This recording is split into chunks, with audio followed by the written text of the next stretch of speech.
મિત્રો આજના આ વિડીયોમાં આપણે જાણીશું બેંક ઓફ બરોડામાં પૈસા ઉપાડવાની સ્લીપ કઈ રીતના ભરવી।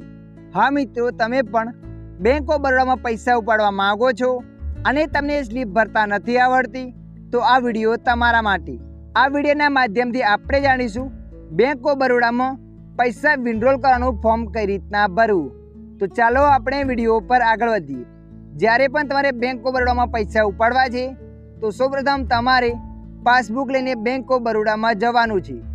બેંકમાં ગયા પછી આવી એક સ્લીપ લઈ લેવાની છે। સ્લીપને લીધા પછી અહીંયા લખેલ છે શાખા, જ્યાં પણ તમારી બેંક આવેલી હોય એ શાખાનું નામ તમારે અહીંયા લખી લેવાનું છે।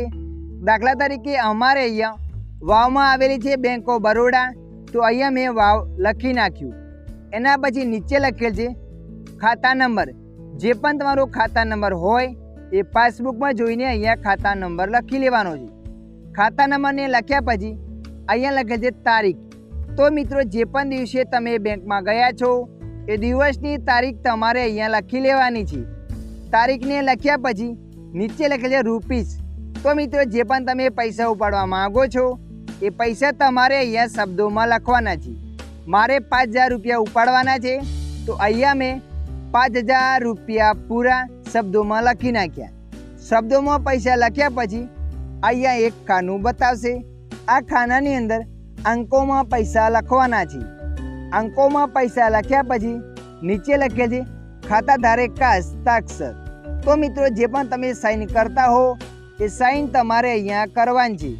સાઇનને કર્યા પછી નીચે લખેલ છે નામ। તો મિત્રો, અહીંયા તમારું નામ લખી લેવાનું છે। નામને લખ્યા પછી આ સ્લીપની પાછળની સાઈડ તમારે 2 સાઇન કરી લેવાની છે। આટલું કર્યા પછી કેશિયર પાસે તમારે જઈને સ્લીપ આપવાની છે। થોડી વારમાં તમને ત્યાં પૈસા મળી જશે। તો મિત્રો, આશા રાખું છું આ વિડીયો તમને પસંદ આવ્યો હશે। વિડીયોની અંદર થોડુંક કંઈક જાણવા મળ્યું હોય તો વિડીયોને લાઈક કરી દેજો। અન્ય આવા માહિતીવાળા વિડીયો જોવા માટે અમારી ચેનલને સબસ્ક્રાઈબ કરી લેજો।